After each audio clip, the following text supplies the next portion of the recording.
entonces las comorbilidades, pues sería un Creo trastorno que ya no se ve depresivo mayor. tu diapo. Ay, ay, Sí, se cortó perdón, la presentación, ya la estoy poniendo de nuevo. no hay problema. Perdón, es que como tarda en actualizarse mi pantalla, no sé si soy yo o somos todos. Una disculpa por eso. No te preocupes.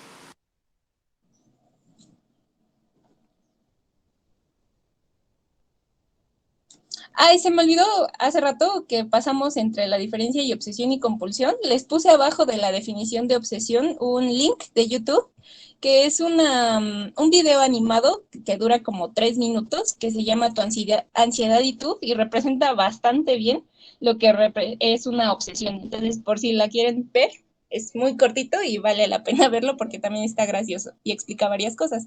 Ahora sí, en donde estábamos con las comorbilidades, por favor. Gracias. Ok, entonces les decía que un 67% va a ir acompañado de un trastorno depresivo mayor, ya que pues, las personas se sienten aisladas, no pueden como contactarse bien con su entorno social, empiezan a tener un montón de problemas, no saben si lo que están haciendo está bien, etcétera. El 25% tiende hacia la fobia social igual y algunas otras que se acompañan de este TOC. Podría ser el abuso de sustancias, principalmente el alcoholismo, trastornos de ansiedad generalizada por estas obsesiones y compulsiones, una fobia específica por las mismas razones, un trastorno de pánico, un trastorno de conducta alimentaria o trastornos de la personalidad, que podría ser el paranoide, podría ser el perfeccionista, que casi siempre es el que viene con esto, por obvias razones, algunos otros evitativos, entre otros. Y siguiente, por favor. Pasamos a los factores que pueden producir este trastorno obsesivo-compulsivo, que serían los biológicos y los psicosociales. Dentro de los biológicos tenemos 3. Uno, que se cree que una alteración en la serotonina podría causar este TOC, pero todavía no se está muy seguro de esto. En cuanto a los estudios de imagen, se ha podido ver que hay un aumento en la actividad del lóbulo frontal, igual en los ganglios basales, que esto vamos a revisarlo diapositivas más adelante, y también alteraciones en la circunvolución cingulada. En cuanto a la genética, pues se ha visto que si una persona tiene familiares de primer grado, tiene 3 a 5 veces más probabilidad de que esta persona sufra de un TOC. En cuanto a los psicosociales, pues tenemos factores ambientales estresantes, como podría ser el embarazo, que ya les había mencionado hace rato, el parto, por las mismas razones de preocupación, de todo lo que le puede pasar a la mamá, por ejemplo, o al bebé, y el hecho de estarlos cuidando, que es igual lo que les mencioné hace un rato. Otra cosa que también aquí entraría es el síndrome de Tourette, que es como muy acompañado de este TOC, y estaba en la diapo anterior, que tampoco lo mencioné, una disculpa, y más o menos el 5 al 7% de todos los TOC tienen Tourette, y del 20 al 30% de los que tienen tics van a desarrollar TOC. Ahora sí, siguiente, por favor. Ok, aquí vienen los síntomas más característicos. El primero es la contaminación, que este es súper frecuente, es como lo más característico y estereotipado de los TOC, que es de toqué esto y entonces es la contaminación. Y de hecho hay una serie que se llama Monk, no sé si alguien lo llegó a ver, pero este señor era un detective que después de un evento traumatizante, que fue la pérdida de uno de sus familiares, que era su esposa, empezó a desarrollar TOC. Entonces siempre tenía que cargar con toallitas para desinfectarse las manos, no dejaba que nadie lo agarrara, él no agarraba nada. En un capítulo muy gracioso, nada más le permite que le agarre el meñique, su asistente, porque estaba muy contento. Entonces, esa es como la contaminación. La duda patológica, pues es aquello de que estén dudando mucho, que también se acompaña mucho de las compulsiones de, ok, el caso de fulanito, que tiene que estar cerrando 5 veces su casa, cerrando 5 veces la llave del gas, entre otros.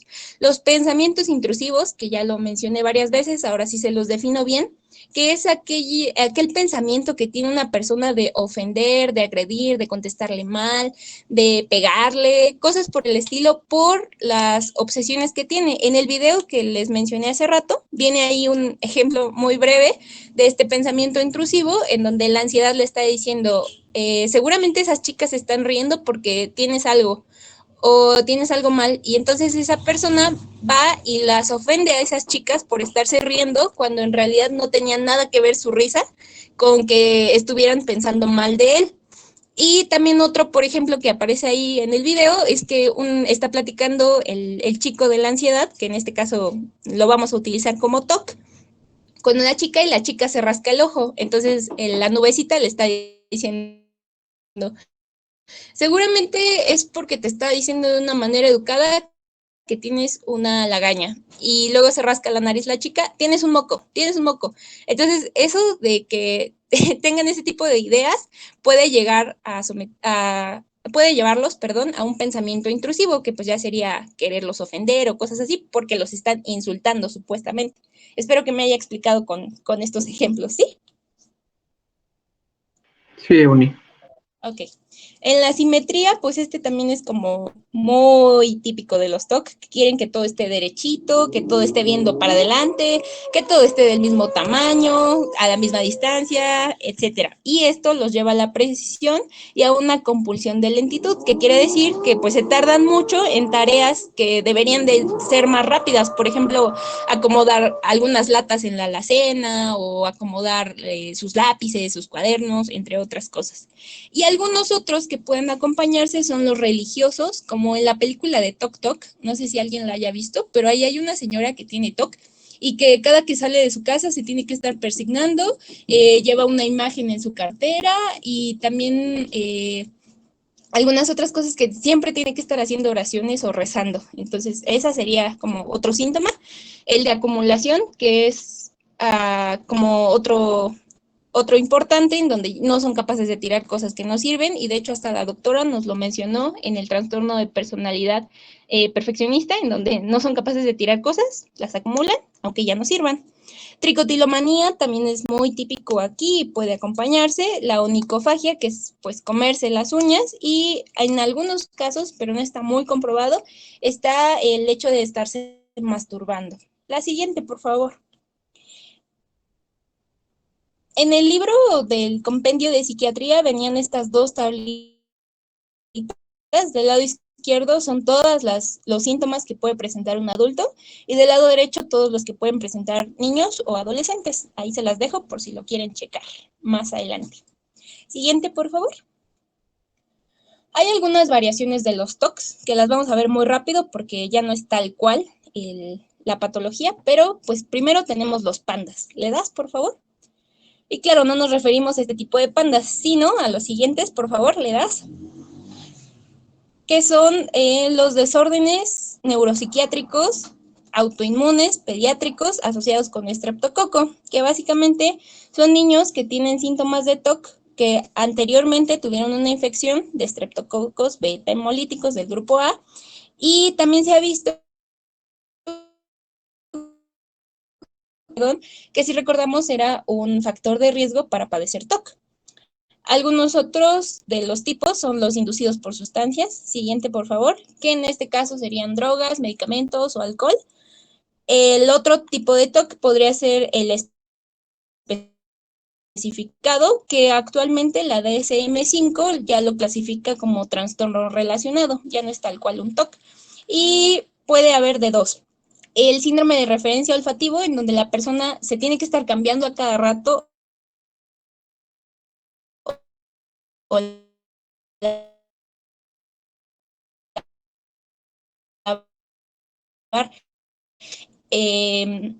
es el trastorno dismórfico corporal, en donde se cree que hay un defecto que es pequeño o que ni siquiera es relevante, pero la persona lo aumenta hasta el tope. Por ejemplo, una manchita o una arruguita, que es como muy típico de las mujeres, de ay, aquí ya tengo una arruguita, y piensan que todo el mundo las ve por eso, que se les quedan viendo por eso, entre otras cosas, y obviamente se va exacerbando en la adultez. El siguiente, por favor.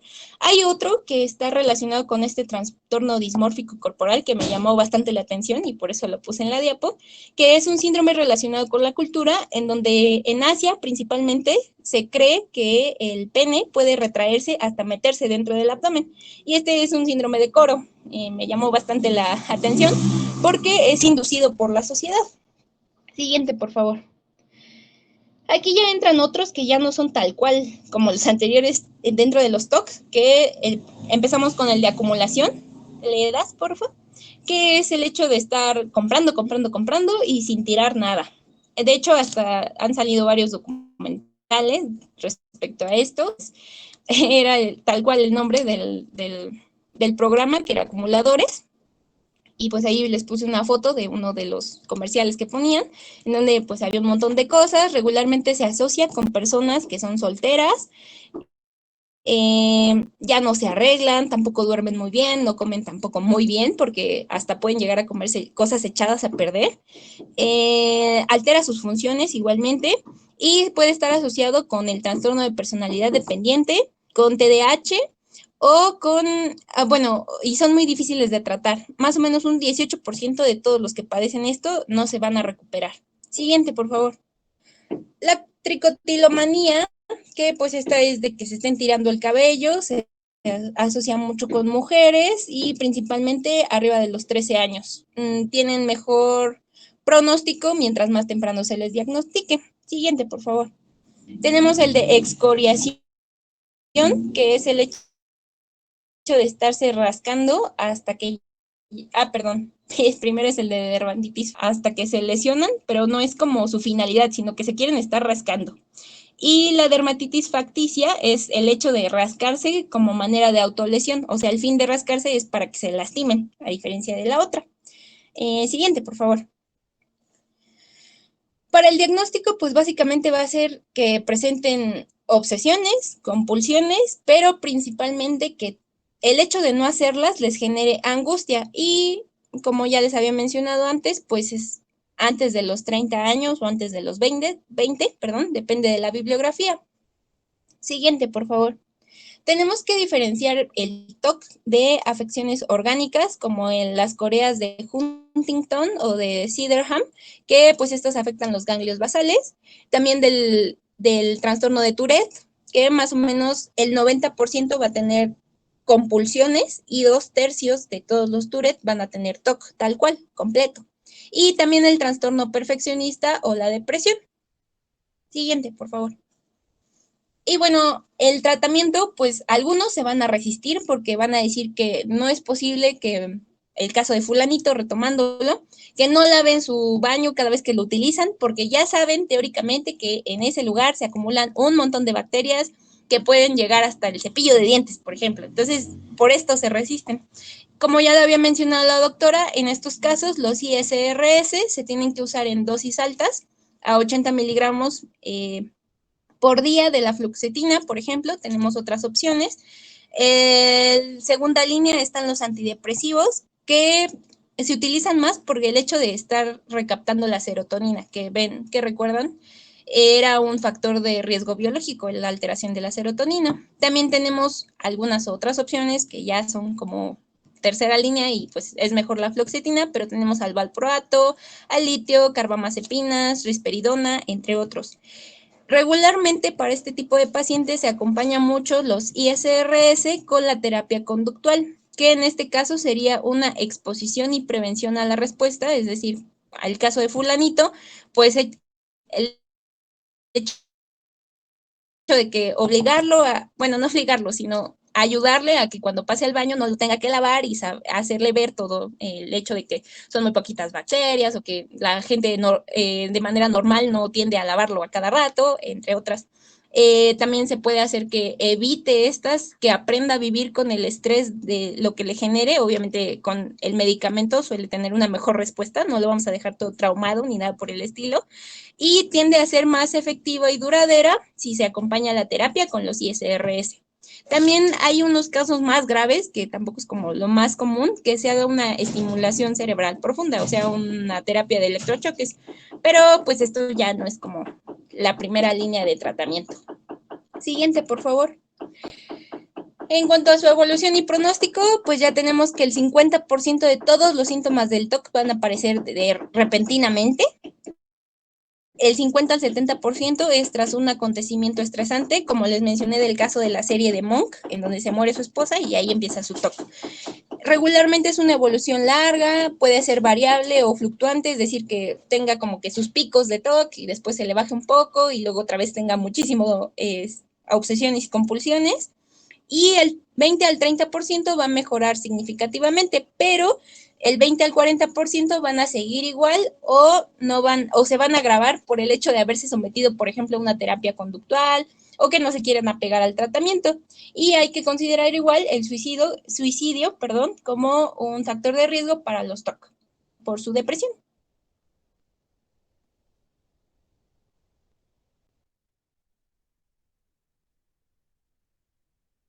Y no sé si haya dudas o algún comentario, Bueno, doctora. pues como bien lo mencionó Eunice, es como el TOC uno de los grandes trastornos psiquiátricos.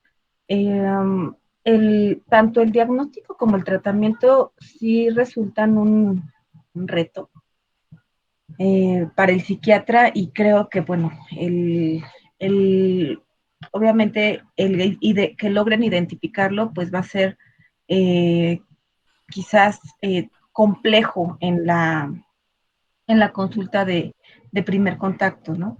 Yo me pregunto como por qué podría llegar un paciente con trastorno obsesivo compulsivo a consulta de primer contacto. ¿Se imaginan o tienen alguna idea? Sería más bien por Yo sus creo, familiares. ¿Mande? Sería más bien por sus propios familiares. Podría ir por algún familiar, ajá. ¿Por o qué podría más? ser las Podría ir complicaciones. por ¿Perdón? No, iba a decir eso. Las Sí, complicaciones que le genere, por ejemplo, el uso excesivo de lo que detergentes. utiliza para lavar el baño, ¿no? Ajá. Uh-huh. ¿Por qué más?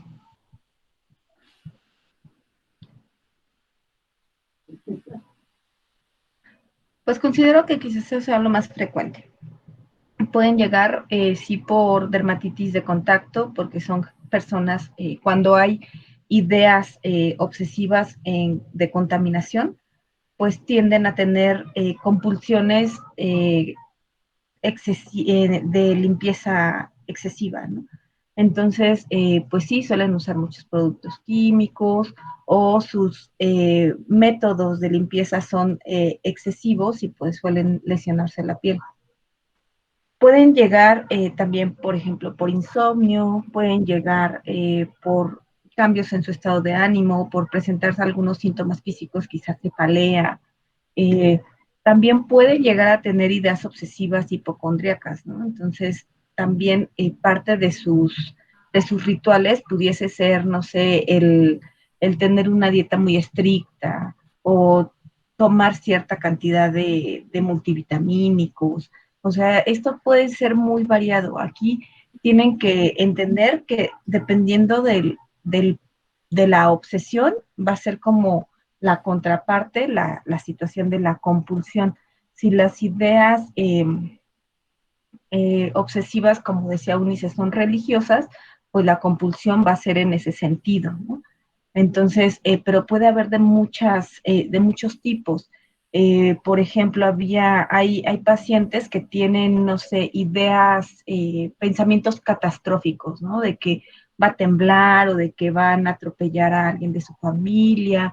Y entonces, a lo mejor la compulsión es estar contando cosas, ¿no? O cerrando y abriendo algo determinado número de veces. O, por ejemplo, insultar o rezar. O sea, las compulsiones pueden ser muy variadas, ¿no? Y los rituales también. Las conductas de verificación, pues también son muy frecuentes, entonces, pues, muchos pacientes también llegarán por problemas en cuanto pueden llegar a tener muchos problemas en cuanto a la dinámica, por ejemplo, porque empiezan a llegar muy tarde a todos lados, ¿no? Porque suelen perder demasiado tiempo en, realizar sus rituales. Um, hay como bastante resistencia de pronto al tratamiento porque para los pacientes esto resulta habitual. Ellos se van acostumbrando a estas rutinas y estos rituales, pero ya llega el punto en que empiezan a generar, pues, repercusión funcional y es cuando requieren el tratamiento. Hay que entender aquí el trastorno obsesivo compulsivo como un espectro también, Eunice, porque decías, este es un tipo de TOC, no, todos son trastornos obsesivos, todo es el trastorno obsesivo compulsivo. Sin embargo, en ciertas patologías o en ciertas enfermedades suelen manifestarse con síntomas de TOC o suelen presentarse estos síntomas de TOC, ¿no? Como en el Gilles de Tourette o en el PANDAS, se presentan síntomas de trastorno obsesivo compulsivo, pero no es que sea un tipo diferente de trastorno obsesivo compulsivo. Como ya se los había mencionado en otras ocasiones, recordemos que los trastornos psiquiátricos no son enfermedades que tengan un límite bien definido entre una y otra, porque pueden compartir síntomas o pueden sobreponerse. Entonces también hay un espectro en el TOC que le llaman esquizoTOC, que es cuando ya suele haber ciertas ideas delirantes también en esta parte de las ideas obsesivas, y entonces es como otra parte del espectro en el TOC, el esquizoTOC. ¿Qué más?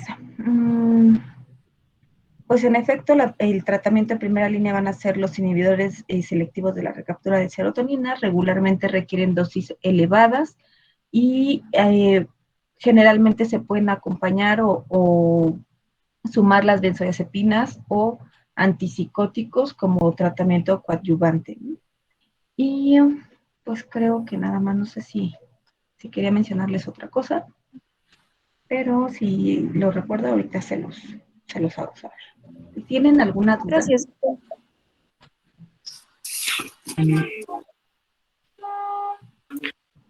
Yo tengo, bueno, es que no es cómodo, o sea, puede estar relacionado a lo que vimos del trastorno de personalidad, o sea, de que en plan sea como propenso a una persona con trastorno de personalidad obsesiva compulsiva o perfeccionista puede tener una predisposición mayor en comparación a una persona que no padezca este trastorno de la personalidad a desarrollar el TOC. Sí, tienen un riesgo mayor, no sé la verdad del porcentaje, pero sí es muy frecuente que del trastorno de personalidad obsesivo-compulsivo puedan llegar a desarrollar un trastorno obsesivo-compulsivo. Que recordemos que aquí la diferencia pues va a ser el impacto en la funcionalidad, y recordemos que en el trastorno de personalidad todavía no hay pensamiento, obsesiones y compulsiones, quizás solamente es como esta rigidez cognitiva. Puede empezar a haber ciertos rasgos perfeccionistas, bueno, muchos rasgos perfeccionistas más bien, pero no existen aún el pensamiento obsesivo y la compulsión tal cual, así súper marcada. Gracias, doctora. No, ¿de qué? Pues si no hay otra duda, puedes continuar, Brenda. Y doctora, gracias. Y bueno, continuando con el tema, les voy a hablar del trastorno por estrés postraumático. Y bueno, como su nombre indica, es la aparición de estrés y ansiedad en gran medida después de una experiencia traumática para la persona. Bueno, hay que destacar que en esta experiencia traumática, lo principal que nuestro paciente en este caso va a sentir son sentimientos de miedo e impotencia, pues porque generalmente pues, se paraliza y no puede hacer algo al respecto. Y hay dos características muy importantes. Una es que puede revivir el momento constantemente o evitar recordar esa experiencia. Existe como un cierto bloqueo ante la situación, como si fuera una amnesia.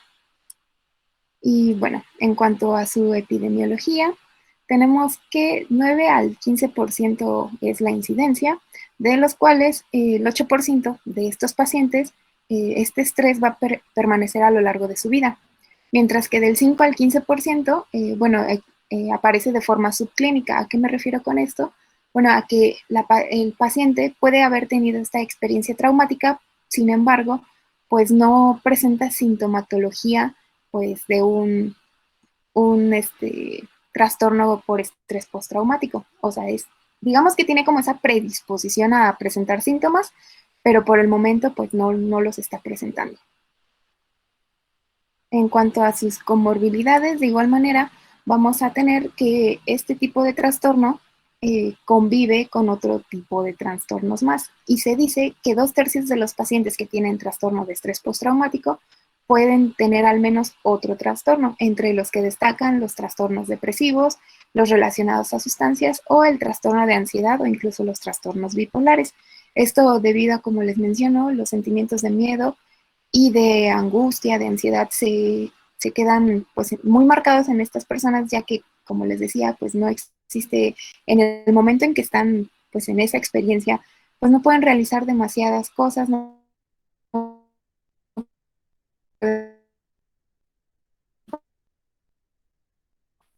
Y bueno, se dice que las mujeres son pues más, bueno, presentan mayor predisposición a padecer este tipo de trastornos en un 10%, mientras que los hombres en un 4%. Pero pues hay que destacar algo muy importante, que este tipo de trastornos también va a ser muy dependiente de la profesión. Como sabemos, no todas las profesiones tienen un riesgo constante pues, en arriesgar su vida, como pueden ser los soldados, los bomberos o los policías. Y bueno, algo muy importante pues son aquellos veteranos en los que.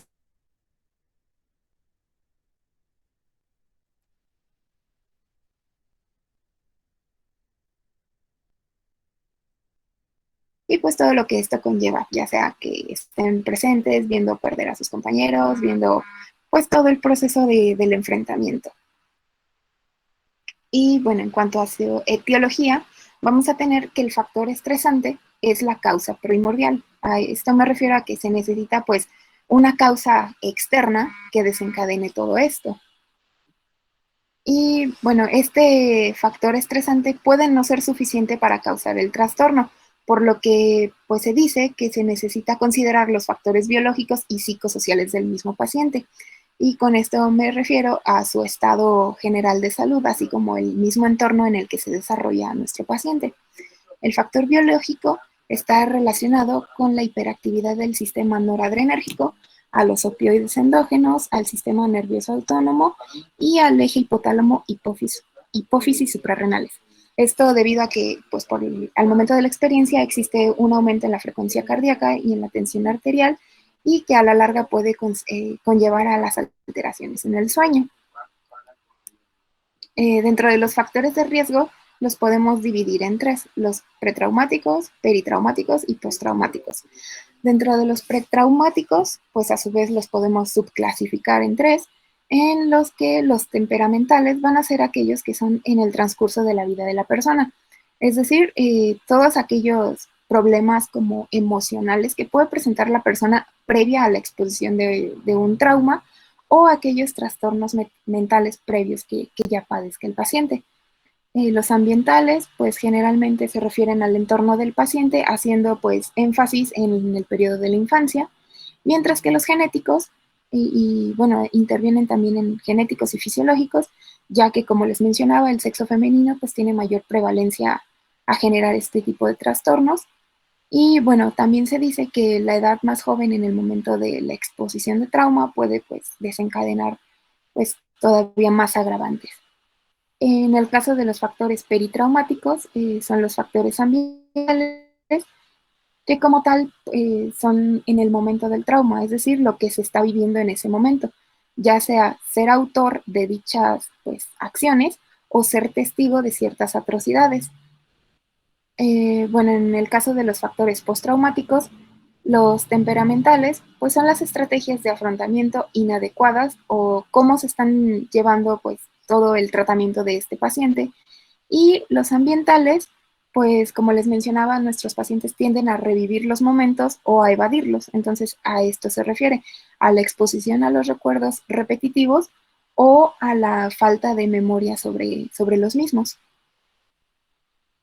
Dentro del cuadro clínico, vamos a tener algo muy característico de este trastorno, que son los llamados flashback, que como les menciono, pues son los recuerdos del acontecimiento traumático, las alteraciones en el sueño, como pueden ser insomnio o pesadillas, el miedo, la evitación, pues sobresaltos, que pueden tender a abusar de las sustancias, a padecer depresión o incluso anedonia. Y bueno, de otra manera, se pueden clasificar en tres, que son los síntomas de intrusión, que son, como les menciono, los flashbacks, esos recuerdos de angustia y las pesadillas relacionadas, los síntomas de evitación, que pues es evitar las actividades o pensamientos pues que les recuerdan a todo este momento del trauma, la anedonia, la amnesia relacionada al trauma, el desapego o la desrealización.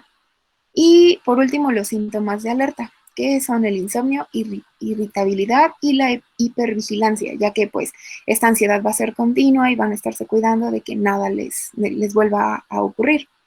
Y se dice que estos síntomas tienen que tener por al menos un mes de duración, y algo muy importante es que nuestro paciente debe de presentar al menos un síntoma de intrusión. Para el diagnóstico diferencial vamos a tener de igual manera factores orgánicos como son los traumatismos cráneoencefálicos, la epilepsia, el consumo de alcohol u otras sustancias, ya sea por síndromes de abstinencia o por intoxicación a las sustancias. Y en otros trastornos tenemos el trastorno de pánico y el trastorno de ansiedad generalizada. Y esto debido a que tanto el trastorno de pánico, de ansiedad y el de estrés postraumático se asocian pues en conjunto a que presentan todos una ansiedad notable y una excitabilidad autónoma pues muy, muy característica.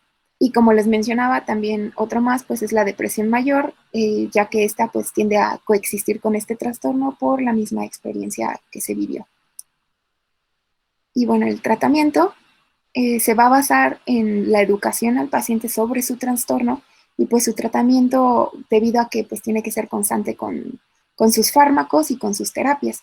Y como les menciono, pues es tratamiento farmacológico y psicológico, en el que el farmacológico, el tratamiento de elección, de igual manera son los inhibidores selectivos de la recaptación de serotonina, como puede ser la paroxetina o la sertralina, que, bueno, estos se consideran de elección debido a su eficacia, a su tolerancia y a su perfil alto de seguridad, ya que pues son los que menos efectos adversos pueden ocasionarle a nuestro paciente.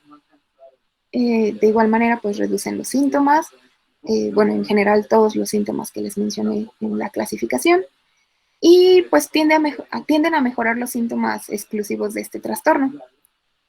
Bueno, también se ha visto la eficacia de los antidepresivos tricíclicos, como la imipramina o la amitriptilina, que, bueno, también son bien tolerados, pero pues como les menciono, los inhibidores selectivos de la recaptación de serotonina pues son el tratamiento de elección.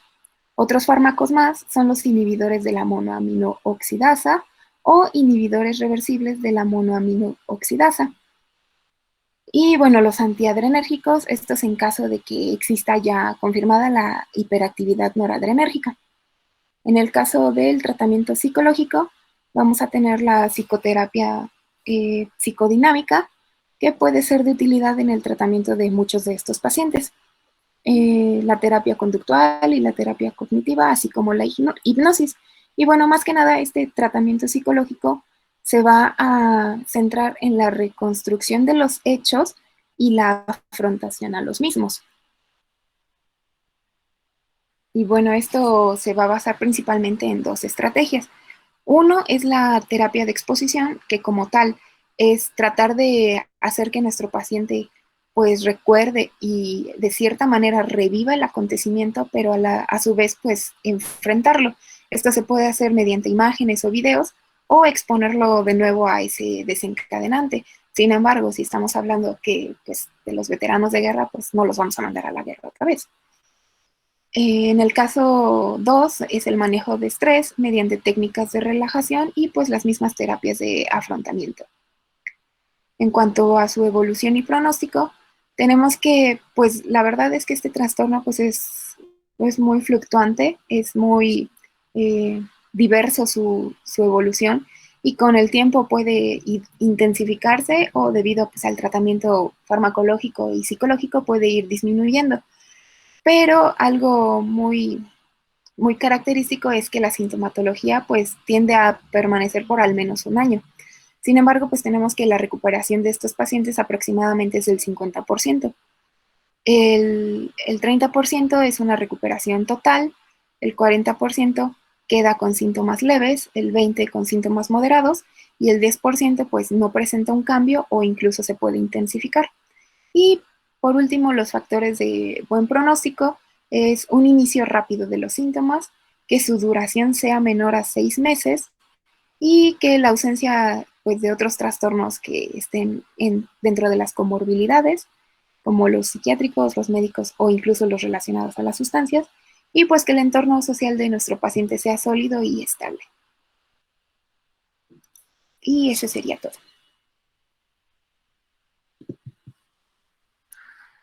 Ok, bueno, pues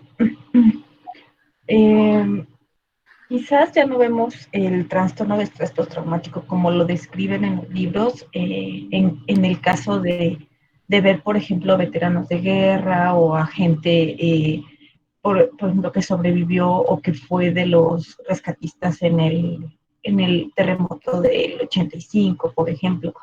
Eh, Recuerdo que en el R1 de psiquiatría, una de los pacientes de seguimiento de una de mis profesoras era un adulto mayor prácticamente ya, que era sobreviviente del movimiento estudiantil del 68, ¿no?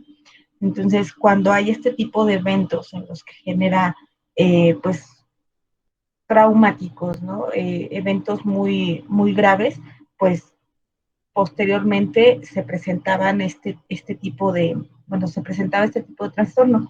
Actualmente, pues quizás ya no vemos, como les decía, este tipo, pero seguimos viéndolo mucho. ¿Por qué? Porque vivimos aún así en una sociedad en la que hay una cantidad de violencia bastante importante. Entonces, ahorita, pues los pacientes que nos llegan con trastorno de estrés postraumático, pues son los que vivieron algún secuestro, un secuestro express, un asalto, que fue lesionada por terceras personas por disparos de arma de fuego. Entonces, no necesariamente tiene que ser una catástrofe así como la guerra, ¿no? Sino una situación estresante que genere un impacto en la persona. Y en muchas ocasiones, pues no va a ser los mismos mecanismos de afrontamiento de una persona a otra. De pronto puede llegar alguien y ustedes van a decir, bueno, a mí también me han asaltado 20 veces, ¿no? Y no he desarrollado un trastorno de estrés traumático. Sin embargo, pues los mecanismos de cada una de las personas son distintos. Otro de los factores asociados a los trastornos de estrés postraumático que estamos viviendo ahorita, pues es, por ejemplo, la violencia de pareja o la violencia de género, las situaciones de abuso sexual suelen ser frecuentes actualmente. Y aquí situaciones que debemos como de identificar o de discernir sería muy importante, por ejemplo, el tiempo de evolución. Es muy frecuente que médicos de primer contacto o de medicina familiar, por ejemplo, suelan mandarnos pacientes a psiquiatría con un diagnóstico de trastorno de estrés postraumático y resulta que el paciente sufrió un secuestro express hace 3 días. ¿Creen que en este momento el paciente tenga un trastorno de estrés postraumático? Exactamente. De hecho, hasta 3 meses podríamos considerarlo un trastorno de estrés agudo, ¿sí? Y en ese caso se tiene que hacer una intervención en crisis que bien la puede hacer el médico de primer contacto, o si los síntomas son muy intensos, lo puede referir pues, a un servicio de psicología. Pero si esto ya va de 1 mes a más de 3 meses, perdón, entonces ya es un trastorno de estrés postraumático y además aquí tiene mucho que ver la intensidad de los síntomas. Si, por ejemplo, fue víctima de un secuestro en un taxi, ¿no? Y ahorita el paciente pues es incapaz de subirse a un taxi o tiene miedo de salir, está hipervigilante, está ansioso, tiene miedo. Lo lleva 3 días, es esperado y completamente normal incluso. Pero si esto se prolonga y le está generando pues un impacto en su funcionalidad, tanto que, no sé, ha dejado de ir a trabajar, ha bajado de peso, no está durmiendo, además tiene pesadillas, recuerdos vívidos de la situación, los famosísimos flashbacks, que es como esta situación de poder revivir o de tener estos pensamientos con imágenes de la situación vivida, ¿no? Entonces, si estamos en ese contexto, pues sí, ya tenemos que verlo en psiquiatría y darle tratamiento farmacológico, ¿no? Si les llegara un paciente en agudo, les digo, tienen que hacer intervención en crisis, tienen que poder referirlo quizás a psicología y pudieran dar, si está muy sintomático, dosis bajas de benzodiazepina y darle un seguimiento a corto plazo al paciente, ¿no? Darle clonazepam, por ejemplo, en gotitas y verlo en la siguiente semana. Si ya está más tranquilo, suspenderlo, ¿no? Ahorita recuerdo una chica que me llegó al consultorio después del sismo del 2017. Esta chica me llegó mutista, eh, muy ansiosa, con miedo, insomne, y no, bueno, no hablaba, ¿no? A ella simplemente le di benzodiazepinas una semana, la siguiente semana ya estaba más tranquila y se le dejó de dar el medicamento. Entonces, esa parte de lo agudo y lo postraumático sí es muy, muy importante que ustedes lo distingan, ¿no? Porque si no, cualquier situación de estrés, cualquier duelo, pues lo van a manejar o lo van a mandar como un estrés postraumático y no es así. El estrés postraumático realmente es un padecimiento muy discapacitante que sí requiere pues mucha empatía. Regularmente suelen ser mal diagnosticados. Les voy a contar de 2 casos. Uno de ellos es un chico, bueno, era un chico de aproximadamente unos 35 años. Él se dedicaba, era como gerente o algo así de una empresa de transportes grande. Entonces, le hacen un secuestro, lo secuestran, me parece, 3, 4 días, lo golpean, al final pues dan el rescate, lo liberan, pero pues queda emocionalmente muy afectado. Dados los golpes que tuvo, porque estuvo policontundido y demás, requiere hospitalización posterior y demás. Y más adelante, pues seguía con insomnio, ansiedad, angustia, miedo, pues ya desarrolló el síndrome, el trastorno de estrés postraumático. Pero estaba como que todavía en rehabilitación y como tuvo golpes en la cabeza, pues lo estaba viendo el neurólogo. Para esto, en una de las ocasiones hizo una lipotimia. Entonces, la lipotimia ellos lo relacionaron con que estaba teniendo quizás algún tipo de crisis convulsivas por los golpes que había tenido o algo así. Entonces, lo mandaron pues a todo, a hacerle tomografía y electroencefalograma y resonancia magnética. Y bueno, para hacerles el cuento corto, a mí me llegó con una incapacidad prolongada, y cuando yo lo valoro, el jefe de medicina interna casi quería colgarme porque pues yo le autoricé todavía 28 días más de incapacidad. Y casi me cuelga, ¿no? Que por qué le daba tantos días. Digo, pues para empezar, no es mi culpa que lo hayan incapacitado antes y no lo hayan mandado antes a psiquiatría, ¿no? Porque lo que este chico tenía era un trastorno de estrés postraumático. Él en realidad lo que estaba pasando es que tenía ataques de pánico, pero ya había llegado hasta los ataques de pánico porque no le habían diagnosticado el estrés postraumático. Entonces él tenía como episodios disociativos asociados a esto. Tenía los flashbacks, la hiperventilación, y entonces tenía episodios disociativos, y en una de esas ocasiones de hiperventilación, pues fue cuando hizo esa lipotimia. Pero pues le descartaron que fuera algo cardíaco, algo neurológico y demás, y a las 1000 se les ocurrió que quizás tenía que ver con la cuestión de la ansiedad. Entonces, afortunadamente, este chico evolucionó bien. Afortunadamente no era ninguna secuela neurológica lo de los síntomas que tenía, y pues en realidad era un trastorno de estrés postraumático, pero así fue un peregrinar también, y ya afortunadamente pues evolucionó bien y recobró su funcionalidad, ¿no? Y regresó a trabajar.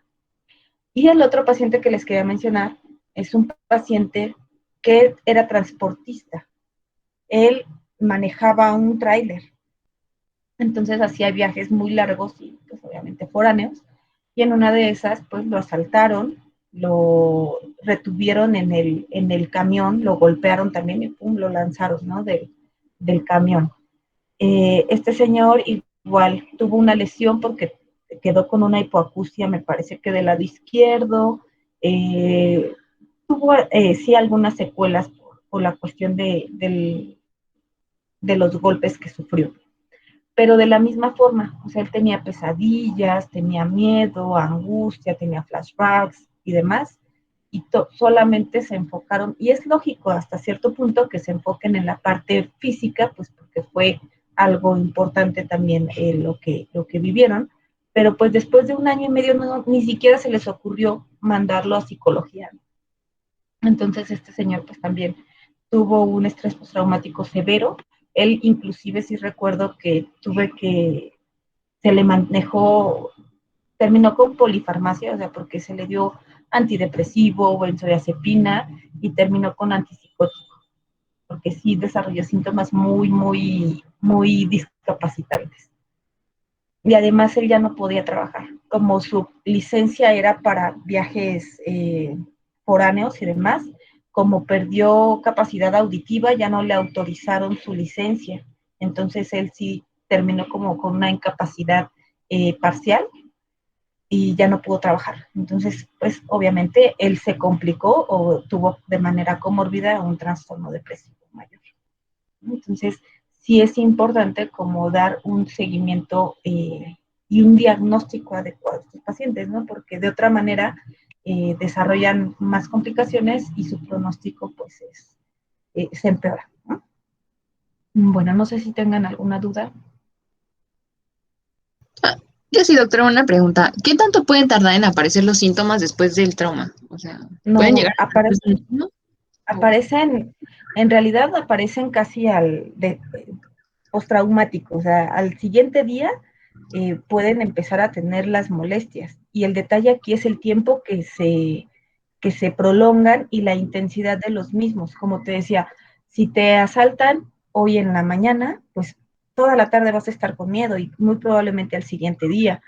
El detalle va a ser si esto te dura más de un mes o se prolongan más de 3 meses, ¿no? Y además, qué tan intensos son los síntomas. También puede llegar a ocurrir que sí, al principio están como en una situación como de bloqueo y quizás una semana o algo así después empiezan a aparecer los síntomas. Pero lo más frecuente es que sean inmediatos, ¿no? En correlato temporal al evento.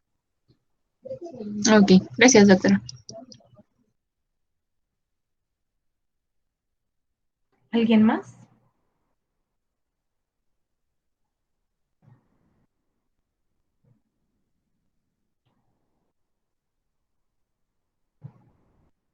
Ok, pues bueno, entonces continuamos entonces con el siguiente tema. Ok, voy a compartir pantalla. Bueno, ¿quieren descansar tantito? Nos vemos 6:15, ¿les parece? En lo que respiramos un momento. Ok, Doctora, estaría bien. Ok, para que se estiren tantito. Ok. ¿Va? Gracias, Vale. doctor. Entonces ahorita nos vemos. Gracias. Gracias, doctora.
Ok, chicos.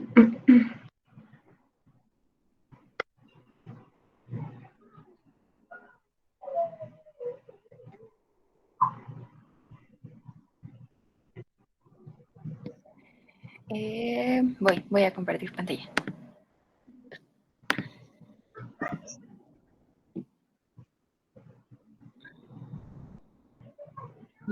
Ya la ven, ¿verdad? Sí, Magali. Ok. Bueno, nosotros, Santiago y yo, les vamos a hablar sobre trastornos somatomorfos, de conversión por dolor y trastornos disociativos. Vamos a empezar con los trastornos somatomorfos. Y estos, pues básicamente van a ser un conjunto de síntomas físicos que se pueden asemejar a una enfermedad médica. Esta condición pues no se va a encontrar ligada entre sí por etiologías comunes, antecedentes de los familiares, tratamientos, etc. Es importante aquí tener en cuenta que para diagnosticar esto, la persona debe tener un antecedente de haber sido ya valorada por algún médico o por otra persona, perdón, para descartar algún otro trastorno físico antes de llegar a psiquiatría. Estas personas pues también van a ser sometidas a múltiples estudios, pruebas, tratamientos, y lo cual hace que estos pacientes pues crean que padecen alguna enfermedad médica grave. A grandes rasgos, pues tienen distintas presentaciones. Estos pacientes pueden tener dolor excesivo o crónico, síntomas crónicos múltiples que carecen de una explicación adecuada, malestar que no va a mejorar a pesar de administración de medicamentos o terapias o lo que sea, y van a tener una preocupación excesiva en torno a la salud o en torno a la salud o el aspecto corporal.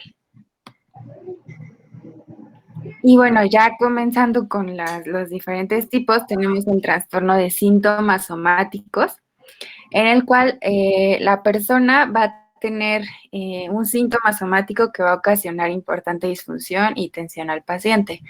Este pues va a afectar sus actividades diarias y pues básicamente siempre se va a sentir mal de algo, ¿no? Los síntomas más comunes aquí pueden ser síntomas gastrointestinales, alteraciones respiratorias, cardíacas, menstruales, e incluso pueden existir síntomas neurológicos funcionales, pero eso es un poco más raro, son más comunes los otros. Este se va a dar frecuentemente durante la adolescencia, o también se puede dar al inicio de la vida adulta. Es más frecuente en mujeres y en la población clínica suele alcanzar hasta el 7 al 8%.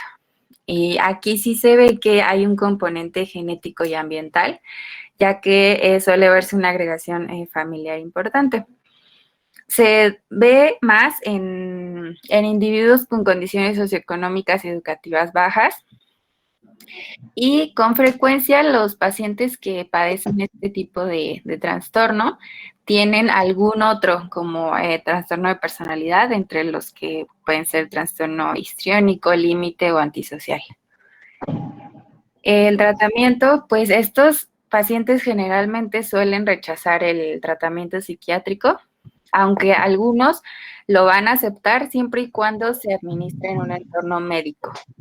Y se va a centrar principalmente en la reducción del estrés y a educar al paciente para afrontar pues esta enfermedad crónica que él dice que tiene. Otro es el trastorno de ansiedad por enfermedad, en el cual, bueno, este es al que le llamaban las personas hipocondríacas, ¿no? Este pues va a ser un temor constante ante la posibilidad de padecer alguna enfermedad grave. Suele ser persistente a pesar de que ya le hayan hecho pruebas y estudios, ya haya visto a 1000 doctores, evidencia, todo, el paciente sigue diciendo que él tiene una enfermedad grave. En ocasiones los individuos padecen alguna enfermedad médica, pero sus síntomas ansiosos salen de proporción, o sea, hacen que todavía esta enfermedad se exacerbe más. Y bueno, aquí les puse una imagen que se me hizo un poco graciosa. Que dice, usted es una persona sana, sus padecimientos están solo en su mente. Y entonces la persona dice, entonces tengo un tumor cerebral. O sea, estos pacientes también hay que tener mucho cuidado en la forma en la que se les dicen las cosas y pues sí, cómo se las dices. Esto suele presentarse entre los 30 y 40 años y suele ser igual entre hombres y mujeres. Puede resolverse por completo y la mayoría de las veces el paciente pues va a mostrar una evolución crónica. Este trastorno va a interferir de manera importante con la funcionalidad y la vida social del paciente. Y como tratamiento, estos pacientes, a comparación de los otros, sí suelen aceptar el tratamiento psiquiátrico igual, siempre y cuando sea administrado en un centro médico. Los grupos de psicoterapia grupal pueden ayudarles y pueden dar tratamiento farmacológico para atenuar los síntomas de ansiedad que les genera pues este miedo constante de pensar que están enfermos, ¿no? Y bueno, aquí hay factores psicológicos que van a influir sobre otras afecciones médicas. Entonces, pues va a haber la presencia de un síntoma o alguna enfermedad física que se va a exacerbar o precipitar, cronificar o interferir con la necesidad del tratamiento de un paciente por los síntomas psicológicos que tenga este paciente. Y dentro de estos, pues va a entrar el trastorno facticio, perdón. Aquí los pacientes van a simular síntomas o signos físicos y en ocasiones van a referir síntomas psicológicos, depresivos, ideas delirantes, ansiedad y comportamiento desorganizado. Este se va a dividir en dos. El primero es el facticio aplicado a uno mismo, en el cual las manifestaciones clínicas van a resultar atípicas para la enfermedad que el paciente dice que tiene.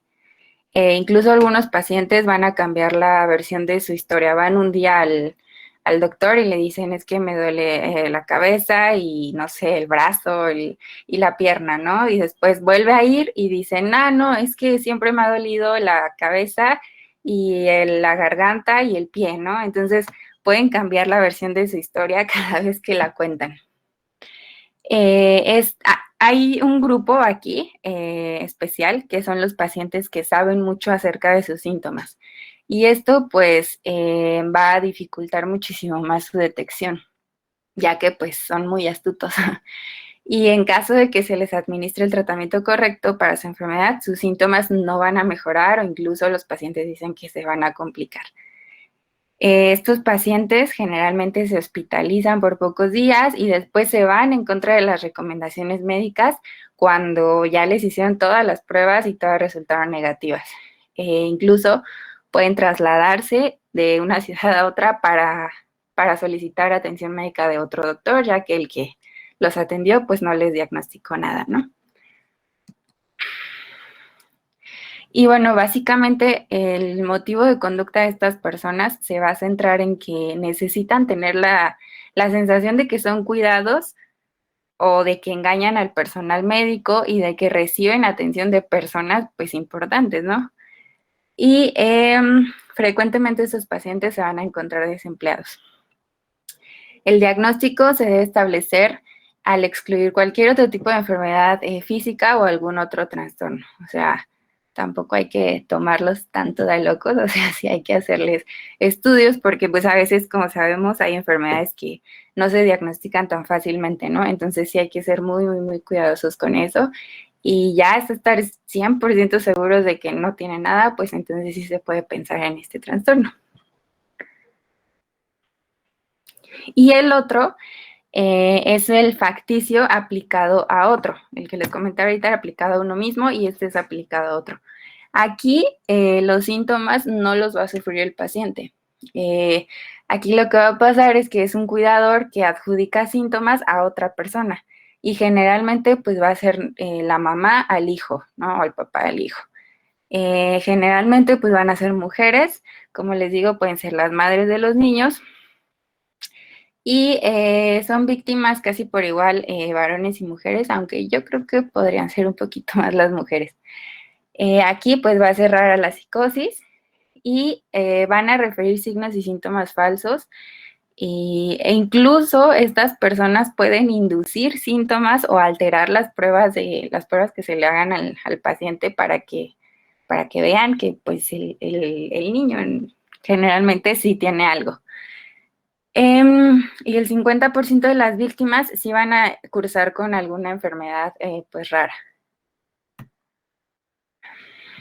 El tratamiento debe ser más centrado en el manejo que en la cura y debe haber una búsqueda activa de un diagnóstico que, pues, para reducir el riesgo de morbimortalidad, reducir el daño, para evitarle pruebas necesarias para un niño, porque obviamente no va a ser nada agradable que esté todo el tiempo en el hospital y ahí picándolo y todo, ¿verdad?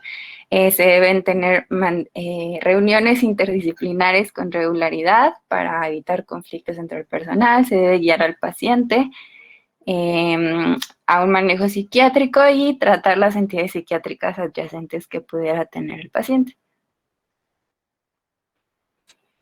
Y bueno, después tenemos el trastorno de conversión.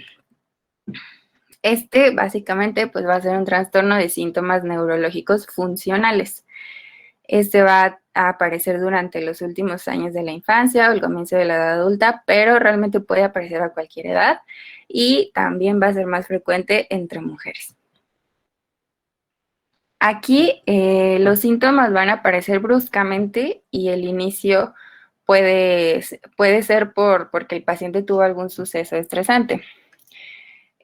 Como signos y síntomas pueden haber déficits aparentes de la función motora voluntaria o sensitiva, pero a veces incluyen movimientos temblorosos, conciencia deteriorada, posturas extrañas de las extremidades. Pueden también tener deterioro de la coordinación o el equilibrio, debilidad, parálisis de un brazo, una pierna, convulsiones, falta de respuesta. O sea, pueden tener muchísimos signos y síntomas generalmente neurológicos. Estos síntomas pues van a poder cronificarse y en general estos episodios van a ser breves. El diagnóstico se va a basar en la clínica mediante la evaluación clínica y este diagnóstico se va a plantear solo después de que ya le hayas hecho estudios y exámenes y todo y hayan descartado la presencia de algún trastorno neurológico real, ¿no? O médico. Y aquí podemos observar a veces que el paciente puede tener una debilidad de la flexión plantar cuando se le evalúa en la cama, pero tú lo ves y cuando estás como distraído, él camina normalmente, ¿no? En puntas de pie. Y también puede que el temblor que llega presentando el paciente cambie o desaparece cuando se distrae, ¿no? O sea, como que se le olvida que está fingiendo ese temblor. Y se va a detectar resistencia a la apertura del ojo durante una convulsión aparente. Para cumplir con los criterios de este trastorno, los síntomas pues deben tener una intensidad suficiente como para provocar angustia o interrumpir el funcionamiento de la vida diaria del paciente. Y como tratamiento, pues se recomienda terapia cognitivo-conductual. Es muy importante que haya una relación médico-paciente de confianza para que pues sea muchísimo más fácil identificarlo y que pues le brinde apoyo. Y puede tener tratamiento cooperativo en el cual puede colaborar el psiquiatra con algún médico de otro campo, ya sea un neurólogo o algún otro especialista. Y pues también se habla del narcoanálisis, que se puede hacer, que es similar a la hipnosis, pero no sé mucho de eso, la verdad. También se puede recomendar la psicoterapia e incluso la fisioterapia puede ayudar a algunas personas. Y si esta persona tiene algún otro trastorno psiquiátrico coexistente, pues obviamente se debe tratar también, por ejemplo, depresión. Y aquí les puse una tablita en donde están todos los que les acabo de decir con sus características principales, como resumen ya para que lo chequen. Y ya, ¿tienen alguna duda hasta ahí? No, Magali. Ok. Todo bien. Bueno, está bien, compañeros. Sí me escuchan, ¿verdad? Sí, Santi. Te escuchas, Santi. Va, Sí, sí, sí. entonces pasamos al que sigue, que es el trastorno por dolor. O bueno, yo tengo una duda dudosa, rápida, de la anterior. Lo que decía Magali de que normalmente eran las mamás hacia los hijos, esos hijos al crecer después podrían desarrollar, bueno, podrían ser hipocondríacos o, o tendrían otro trastorno diferente. Sí pueden desarrollar también un trastorno facticio o también perpetuar este ciclo, ¿no? De generar síntomas en alguien de los cuales ellos sean cuidadores. Entonces sí sigue como este círculo vicioso ahí del facticio. Algo que quería así como puntualizar que es muy importante y como es que en los trastornos somatomorfos y en el trastorno de conversión, los síntomas no son simulados. Eso es muy importante. Los síntomas no son voluntarios, no es que ellos quieran sentirse mal. Las molestias los síntomas son auténticos. Realmente el paciente está sintiendo dolor, está sintiendo el miedo y la ganancia que tiene el paciente es una ganancia primaria.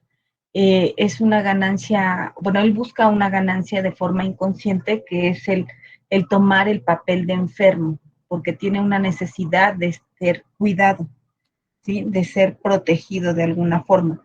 Entonces eso es muy importante y es pregunta de examen, ¿no? La diferencia entre por ejemplo, un simulador a un trastorno somatomorfo, pues va a ser esa, el tipo de ganancia que tiene uno del otro en los trastornos somatomorfos y de conversión, pues la ganancia es primaria, es solamente la necesidad de percibirse como enfermo, el querer ser cuidado, ¿no?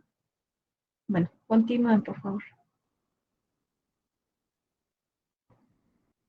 Sí, doctora. Y pues bueno, el trastorno por dolor, pues su nombre se lo dice, el criterio básico, el diagnóstico, lo característico de esto es que va a haber dolor y va a haber preocupación por la presencia de este dolor sin que haya alguna enfermedad física de por medio que explique pues ese dolor o la intensidad del dolor.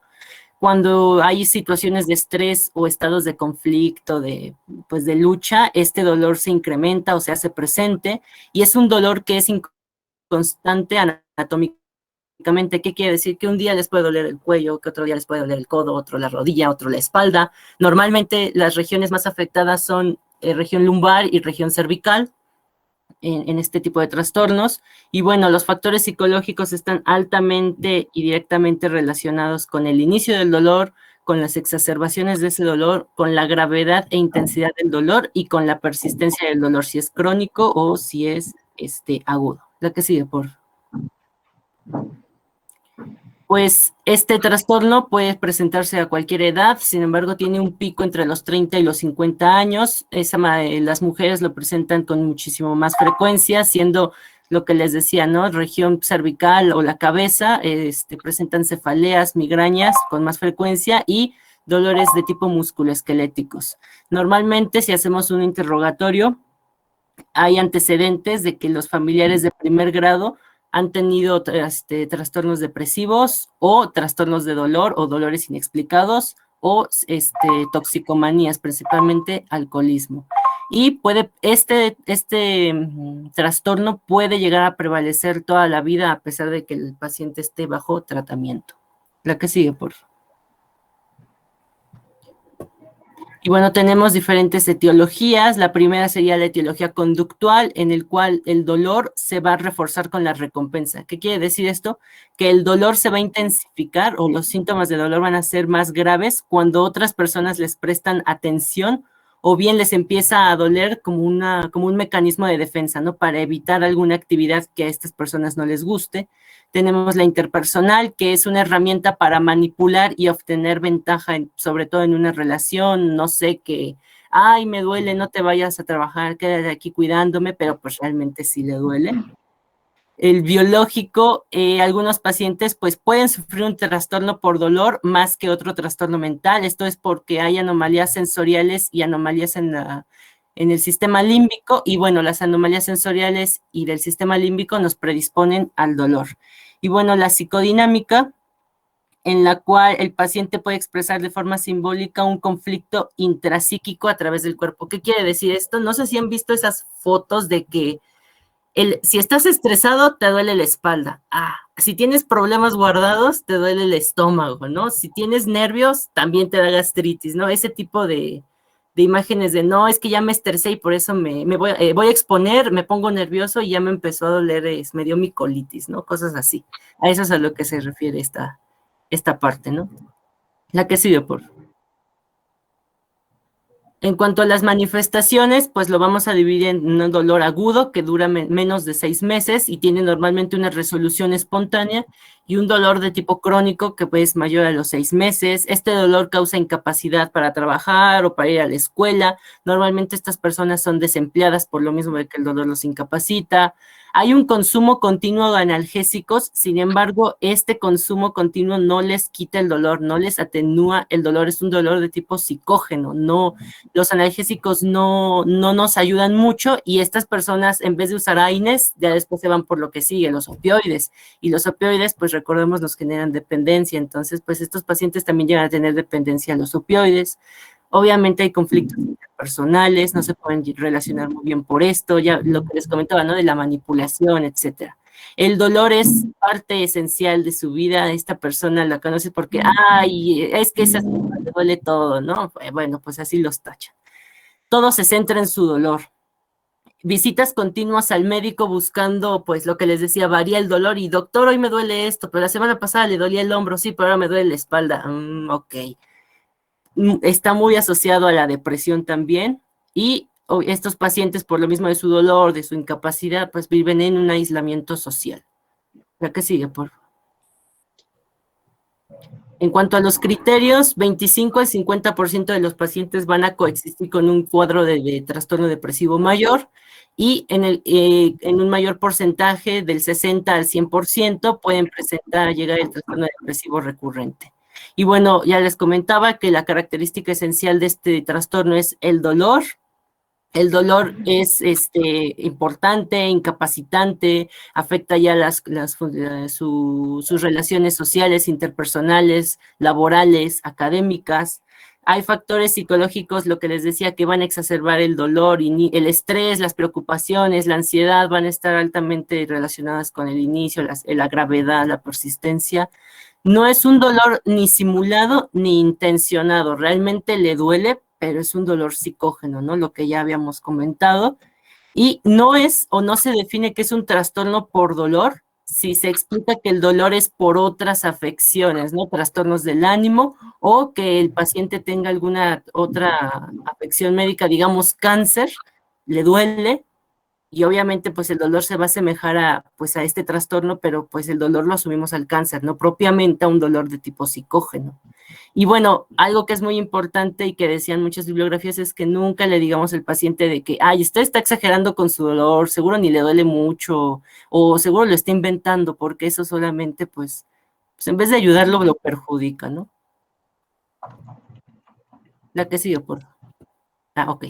En cuanto a los diagnósticos diferenciales, pues podemos tener dolor por afección médica, que lo podemos descartar por la exploración física. Si hay uso de analgésicos y si cede, podríamos decir que es por afección médica. Si no cede y continúa y fluctúa, o sea que incrementa de intensidad, disminuye de intensidad, no es el mismo tipo de dolor que se ha presentado, podemos pensar que es un dolor de tipo psicógeno aquí.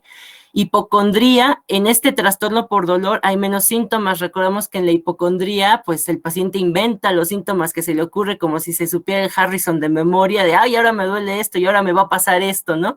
Deme algo profiláctico. Entonces, pues, normalmente el hipocondríaco está muchísimo más enterado de lo que tiene e incluso de lo que le va a pasar, ¿no? El trastorno por conversión, en este pues hay alteraciones motrices y sensoriales más evidentes que en el trastorno por dolor. El facticio, que son síntomas son síntomas que más bien son síntomas inventados, ¿no? El típico, mamá, no quiero ir a la escuela porque tengo fiebre, ¿no? A ver, y nada más o me duele aquí, ¿no? Ya no fue a la escuela, lo fingió muy bien y te voy a llevar al médico, ¿no? No, ya me siento muy bien. Ah, mira, está bien, pues. Entonces no hay que confundirlo con eso. Y obviamente el trastorno depresivo, en el que sí hay dolores, pero pues son mucho menos frecuentes, ¿no? Pero ya vimos que pueden coexistir. La que sigue, por favor. En cuanto al tratamiento, pues hay tratamiento psicológico y farmacológico. En el psicológico podemos tener la terapia psicodinámica. Aquí se necesita mucho de la actitud, ¿no? Yo me acordé de esta parte de los memes de Bárbara de Regil, de actitud, sonríe, que nada te quite de todo eso, pero no es todo lo que se necesita, ¿no? Obviamente necesitamos que sí haya actitud y que el paciente realmente tenga ganas de confrontar su dolor, si está asociado a la depresión, de pues trabajar en eso, ¿no? Que nos apoye, que vayamos de la mano. Los pacientes que tengan depresión, pues obviamente tienen un pronóstico más desfavorable, por lo que ya hemos visto que hay recaídas y hay regresiones en los tratamientos. En la terapia cognitiva, pues mejorar las actitudes negativas que llega al presente del paciente. Y en el farmacológico, pues los inhibidores selectivos de la recaptación de serotonina son muy buenos, son muy útiles. También se pueden usar los tricíclicos, amitriptilina, pero pues no se utilizan mucho pues porque pues causan más reacciones adversas que los otros, ¿no?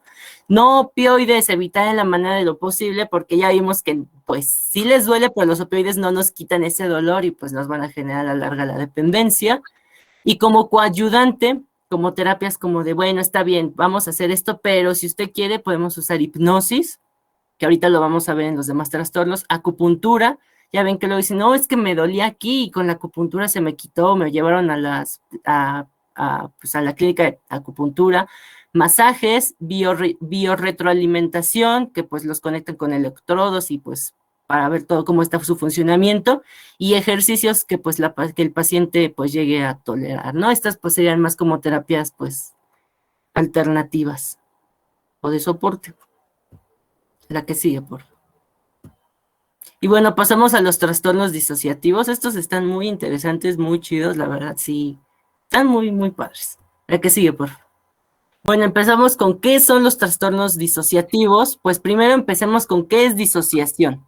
Es un mecanismo de defensa inconsciente que incluye la segregación de cualquier grupo de procesos mentales o comportamientos del resto de las actividades psíquicas de la persona. A grandes rasgos es la falta de conexión entre las funciones mentales de la persona. O sea, no hay falta de conexión en los pensamientos, en la memoria, en el sentido de identidad de la persona. Todo esto pues se pierde. Entonces, un trastorno disociativo pues va a ser eso, la interrupción en una o varias de las funciones mentales, llámese la memoria, la identidad, la percepción, la conciencia o la conducta motriz.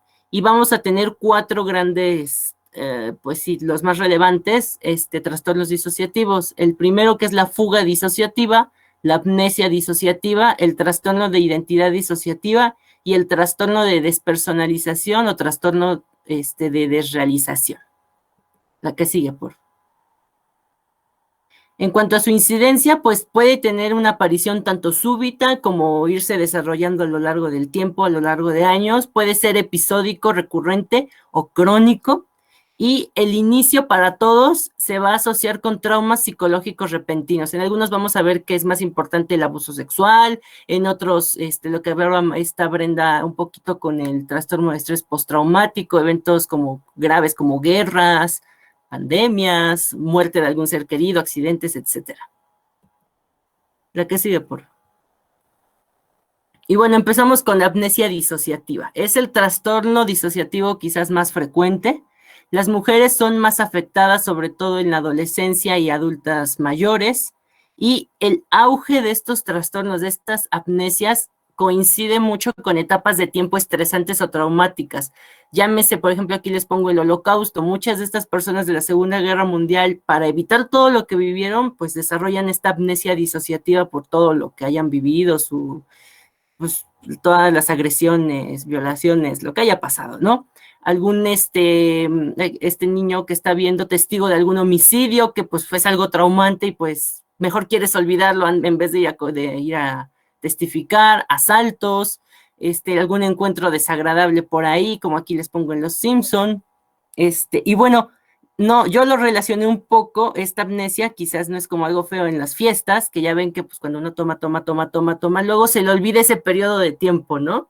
Y es como de, pero si no fue traumante, o sea, seguro fue muy chido, pero pues no fue traumante. Entonces, pero también llega a parecerse un poquito a esos estados, ¿no? La que sigue, por favor.